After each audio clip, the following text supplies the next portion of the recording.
श्री जगदीश प्रसाद गुप्ता छत्तीसगढ़ शासन में chief engineer के पद से रिटायर होने के बाद श्री द्वारिका महाराज स्मृति न्यास के तत्वाधान में श्री द्वारकाधीश एवं बागेश्वर महादेव मंदिर का वर्ष 2005 में अपने पुत्रों इंजीनियर कुंजन गुप्ता एवं इंजीनियर भुवन गुप्ता के सहयोग से अवंती विहार रायपुर छत्तीसगढ़ में निर्माण करवाया।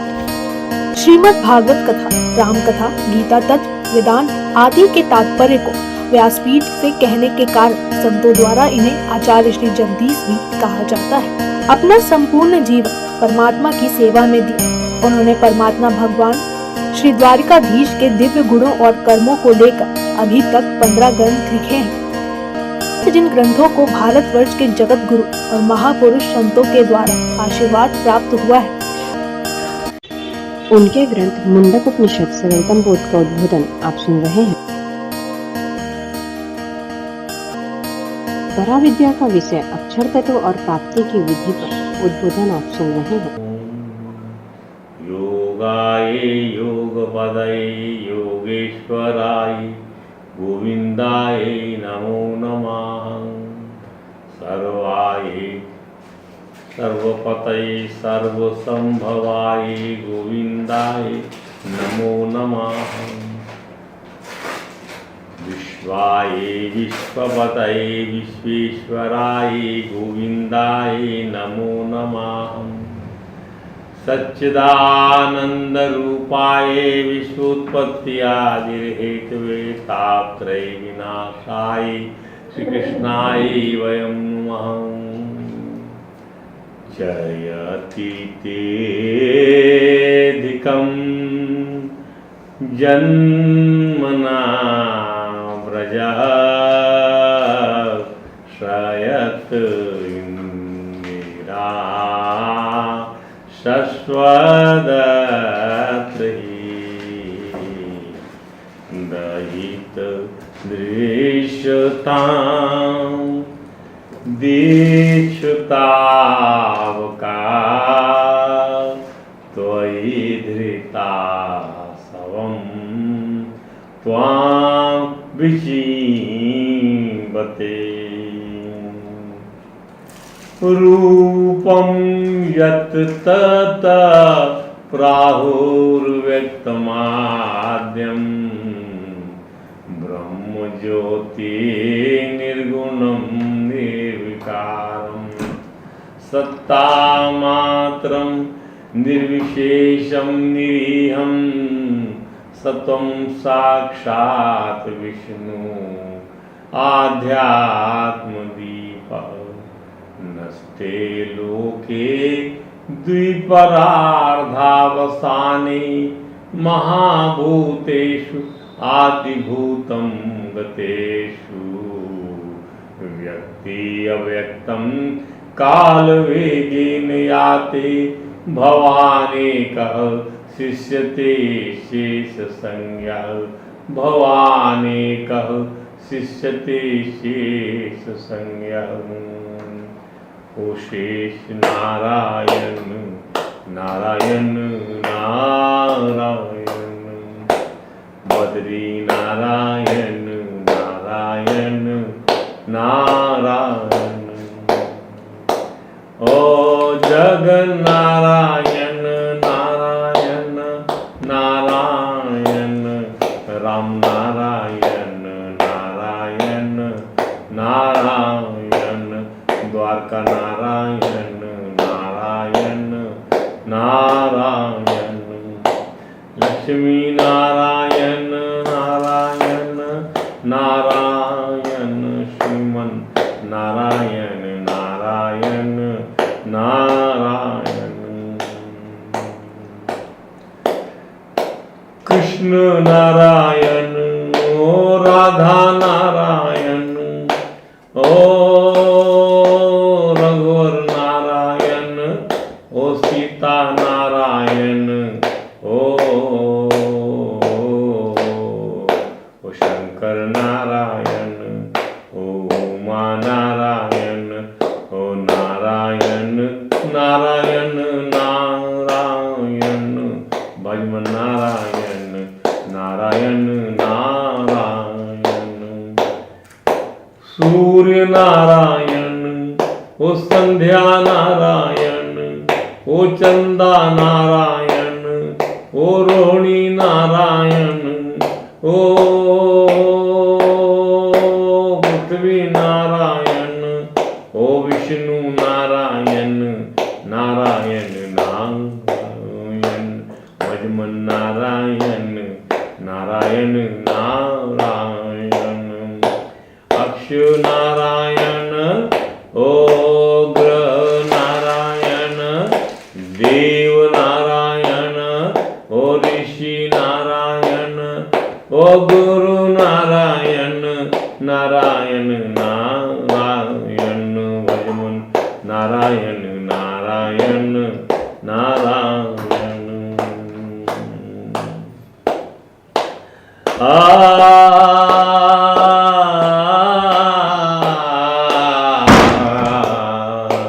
गंगा नारायण, ओ जमुना नारायण, ओ विद्या नारायण, ओ गोदा नारायण, ओ रेवा नारायण, ओ कृष्णा नारायण, नारायण नारायण, भजमन नारायण नारायण नारायण, श्रीमन नारायण नारायण नारायण, सनत नारायण, नारद नारायण, ओ व्यास नारायण, ओ शुक नारायण, ओ चैतन्य नारायण, नारायण नारायण, भजमन नारायण नारायण नारायण,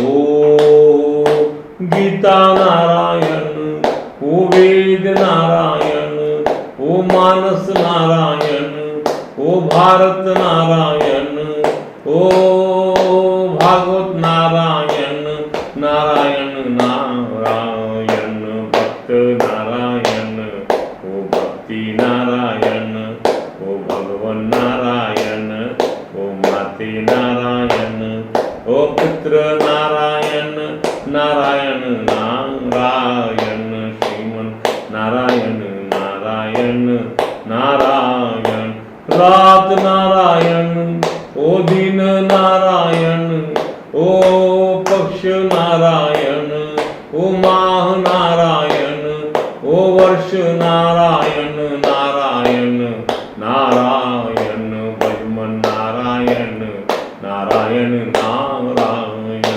श्रीमन नारायण नारायण नारायण, हरे राम हरे राम, राम राम हरे हरे, हरे कृष्णा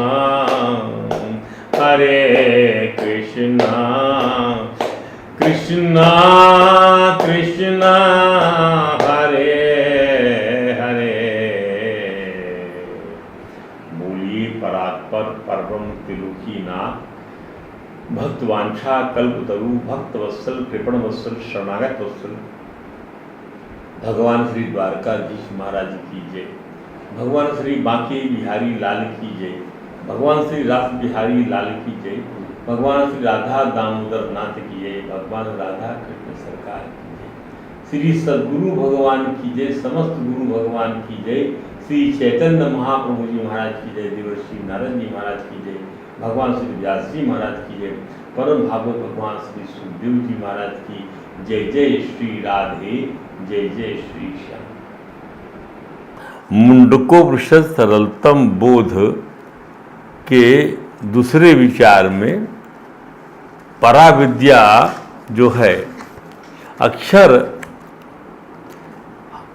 पर दूसरा जो विचार है वो दूसरा विचार पराविद्या का जो विषय है अक्षर तत्व, और कैसे वह अक्षर तत्व हम प्राप्त कर सकते हैं, उसकी क्या विधि होना चाहिए, इस प्रकार का एक शीर्षक देकर हम उसकी विवेचना कर रहे हैं। मुंडकोपनिषद के प्रथम मुंडक के अंतर्गत उसके प्रथम खंड के मंत्र को लिया था हमने, जिसमें ये बताया गया था, क्या कहा गया था कि तपसा चीते ब्रह्म तत्व अन्नम अभिजायते। अब यहाँ पर देखिए इसके बारे में हमने अब बताया था अन्न के संबंध में।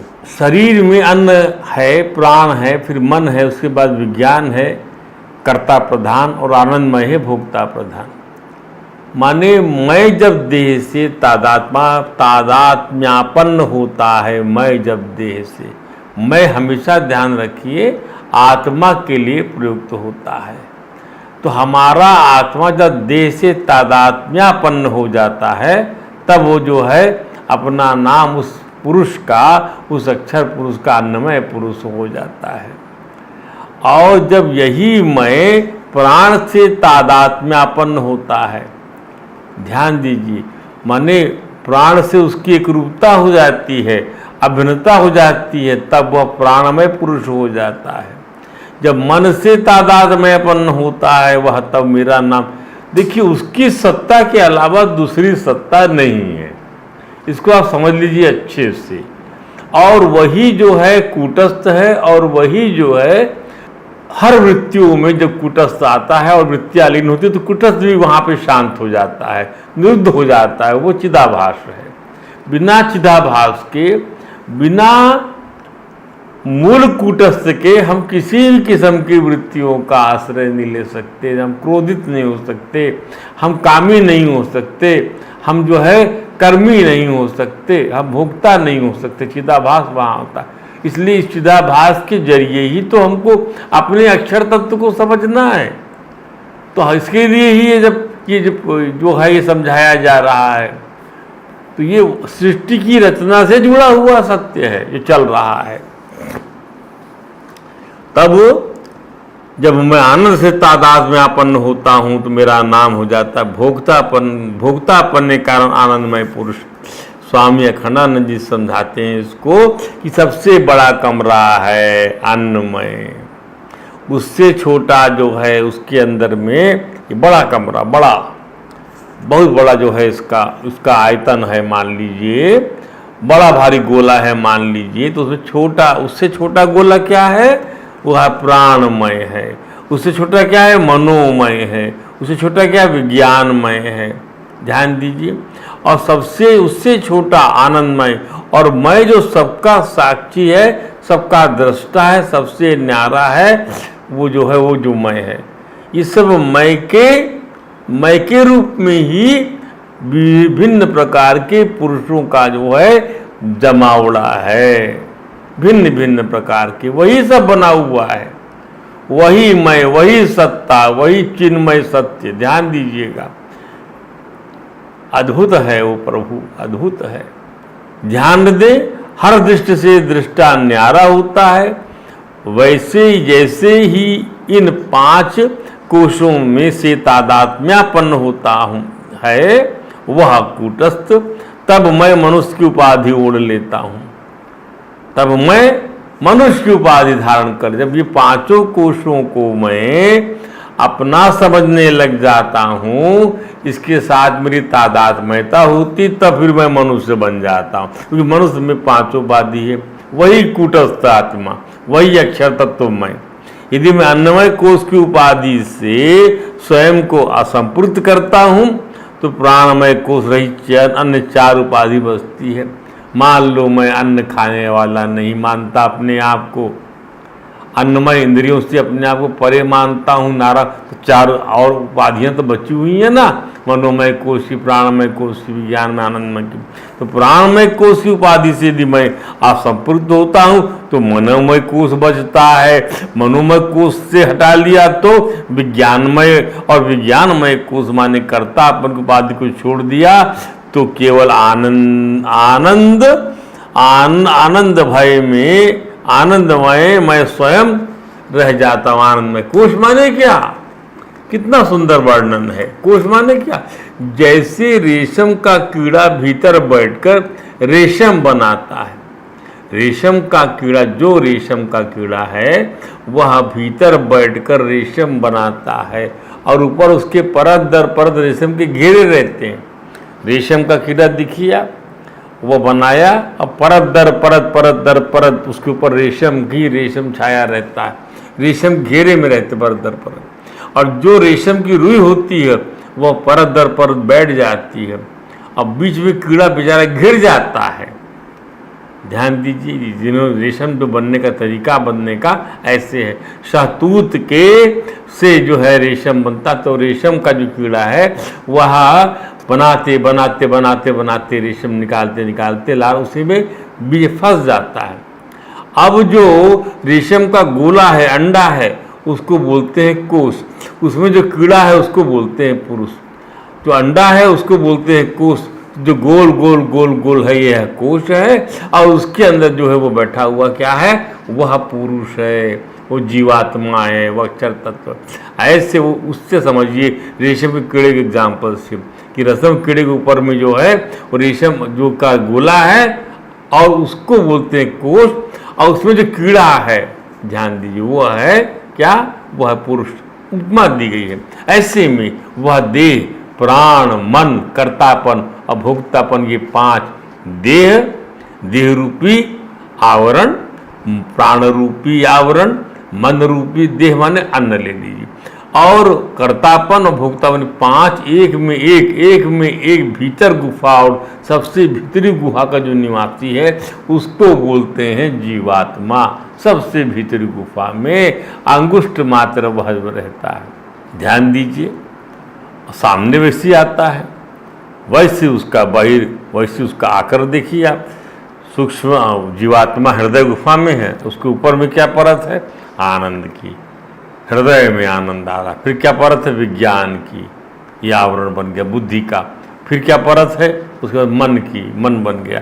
उसके बाद क्या है, प्राण की, ये वायु का संचरण, हृदय में सब संचरण हो रहा, वहीं पर है सब, ये वहीं संचरण हो रहा है। बाहर से आ रहा है, जा रहा है, क्रम है। और उसके बाद क्या है, अन्नमय कोश जो मुंह से जा रहा है। इस सब प्रकार की क्रियाएं इस प्रकार से, वह जीवात्मा हाथ जानता है, इसलिए हाथ से न्यारा है। वह हाथ से ग्रहण करने और त्यागने को जानता है, अतः कर्म से न्यारा है। वह इच्छा होने को जानता है, इसलिए संकल्प रूपी मन से न्यारा है। और यह कर्तापन का अनुभव वह कब करता है, कब वह करता नहीं रहता। वह कर्तापन कब करता और कब वह करता नहीं रहता, सुसुप्ति में वही रहता, उसको जानता है। और आनंदमय कब जाहिर होता है, कब नहीं होता, ये उस बात को वह जानता है, इसलिए आनंदमय से भी न्यारा है। अन्य विद्वान और समझते हैं कि ठीक है, हम शरीर से न्यारे हैं, हम दृष्टा हैं, परंतु ख्याली पुलाव पालते हैं, ज्ञान जरा भी नहीं है। यह ख्याल बन गया है कि मैं हूँ, और यदि सत्ता में ज्ञान न हो तो सत्ता जड़ हो जाएगी, सत्ता में ज्ञान न हो तो सत्ता जड़ हो जाएगी। ध्यान दीजिए, और ज्ञान में सत्ता न हो तो ज्ञान केवल मन की फुसफुसाहट, मन की फुरफुराहट बनकर रह जाए। इसलिए सत्ता का अनुसंधान करना चाहिए, अदरवाइज हमको जो है, हम जड़ता में कि जड़ता को समाप्त करने के लिए हमको क्या ढूंढना चाहिए, हमको सत्ता का अनुसंधान करना चाहिए, ज्ञान का, क्योंकि ज्ञान इस सत्ता में नहीं है तो जड़ है वो। ध्यान दीजिए, देह में प्राण नहीं तो जड़ है वो। ध्यान दीजिए, देह में जीवात्मा नहीं तो जड़ है वो, तो उस जीवात्मा का अनुसंधान करना चाहिए। सत्ता के अनुसंधान के लिए जड़ और चेतन की परिभाषा समझना आवश्यक है। क्या नियम बन गया, क्या हमको दिया वेदांत के ज्ञान करने वालों ने कि सत्ता की हमको खोज करना है, उसका अन्वेषण करना है, तो हमको जड़ और चेतन की परिभाषा समझ में आनी चाहिए। ध्यान दीजिएगा कि सेंद्रिय को चेतन और निरिंद्रिय जड़ नहीं बोलते। जिसमें इंद्रियां हैं वह, और जिसमें इंद्रियां नहीं है वह, तो इंद्रियों वाले को चेतन नहीं कहा जाता और बिना इंद्रिय वाले को जड़ नहीं कहा जाता। वेदांत के अनुसार जिसको जानने के लिए दूसरे की जरूरत पड़े वह जड़ कहा जाएगा। जिसको किताब को जानने के लिए ज्ञान वाले की जरूरत पड़े तब जो है वह जो है किताब जड़ कही जाएगी। इसके लिए हमें दूसरे की ज़रूरत पड़ रही है, और जो खुद को भी जाने हम और दूसरों के भी जाने वह चेतन। ये सिंपल सी डेफिनेशन है। इंद्रियों से परे जो है अद्भुत और अलौकिक डेफिनेशन क्या बन गई, जो खुद को भी जाने और दूसरे को भी जाने, उसको कहेंगे चेतन। माने जो स्वयं को जान रहा है और जो शरीर को, इंद्रियों को, मन को, बुद्धि को, वस्तु को, वृत्तियों को, सबको जान रहा है, वह है चेतन। और जो है जिसको जानने के लिए दूसरी जरूरत पड़ती है, अर्थात देह को जानने के लिए हमको किसी जरूरत पड़ी चेतन की, बुद्धि को जानने की किसी जरूरत पड़ी हमको चेतन की। तो किसी को जानने के लिए दूसरे की जरूरत पड़ती है, तो वह सब वस्तु जड़ है। और जो खुद को जानता है और दूसरे को भी जानता है, वह चेतन है। ये बात गांठ बांध लीजिए वेदांत की। चेतनता जो है वह जानने का नाम है। चेतनता क्या है? जानने का नाम है। ज्ञान का नाम चैतन्य है। ज्ञान का नाम चैतन्य, चैतन्य महाप्रभु, ज्ञान के प्रतिरूप। यदि ज्ञान हजार हजार वस्तु के दर्शन होने पर भी और हजार हजार वृत्तियों के उदय होने पर भी तत्स्वरूप नहीं है, सस्वरूप नहीं है, माने बदलने वाला है, उठित उदय होने वाला है, अस्त होने वाला है, तो वो क्षणिक है। जैसे इंद्रियों का ज्ञान, इंद्रियों को ज्ञान होता है, वैसा ही। और यदि ज्ञान सत्स्वरूप है, माने अबाध्य है, हजारों विषय सामने दौड़ रहे हैं और उनको प्रकाशित करने वाला एक होता है, हजारों विषय दौड़ रहे हैं और प्रकाश करने वाला एक है, तो ऐसा ज्ञान ही चैतन्य होता है जो स्वयं प्रकाश हो और स्वयं को प्रकाशित करे, उसका नाम चेतन है। जो स्वयं जाने और दूसरों को भी जाने, उसका नाम चेतन है। स्वयं प्रकाशित हो और दूसरों को प्रकाशित करे, उसका नाम चेतन है। और जो स्वयं प्रकाशित ना हो, जो स्वयं प्रकाशित ना हो, उसका नाम है जड़। इंद्रियां स्वयं प्रकाशित नहीं है, बुद्धि स्वयं प्रकाशित नहीं है। ध्यान दीजिए, वेदांत में दृष्टा उसको कहते हैं जो कीड़े से लेकर ईश्वर तक और तृण से लेकर अव्याकृत प्रकृति पर्यंत सबका दृष्टा होता है। उसे वेदांत में चैतन्य दृष्टा कहते हैं। चैतन्य दृष्टा विवेचना थोड़ी और बढ़ाते हैं। इन सब तथ्यों को रखने का मतलब ये है कि हमें युक्तिवाद का आश्रय लेके वेदांत को नहीं समझना है, न समझना चाहिए। युक्तिवादी लोग कहते हैं केवल मैं का अनुसंधान करो। युक्तिवादी लोग हुआ युक्ति का कि मैं का अनुसंधान करूं और तत् का अनुसंधान करने की जरूरत नहीं है, सिर्फ मैं का अनुसंधान करो, तत् का मत करो। इसका मतलब क्या हुआ? इसका मतलब ये हुआ कि यह वेदांतवाद नहीं हुआ कि आप तत् का अनुसंधान करके केवल मैं का अनुसंधान कर रहे हैं। ये आत्मवाद हो गया। ये क्या हुआ? आत्मवाद हो गया। ये वेदांतवाद नहीं हुआ। बहुत ध्यान से समझिएगा इसको। मैं का अनुसंधान करेंगे तो क्या हो जाएगा? ये आत्मवाद। परंतु तत् का भी अनुसंधान करना है इसी मय से। इसी मय के साथ में तद भी जो है तादात्म्य हुआ है, तब ये वेदांत हो जाएगा। इसका मतलब हुआ कि यह वेदांत क्या, इसका मतलब ये हो कि वांछित विवेचनात्मक प्रयोजन है हमारा ब्रह्म आत्मैक्यवाद, ब्रह्म और आत्मा की एकता, ब्रह्म और आत्मा की अभिन्नता, ब्रह्म आत्मा की एक रूपता, ब्रह्म आत्मा का तादात्म्यपन। इसलिए तत्वमसि महावाक्य श्रवण, मनन और निधिध्यासन की जरूरत वेदांत प्रतिपादित करता है।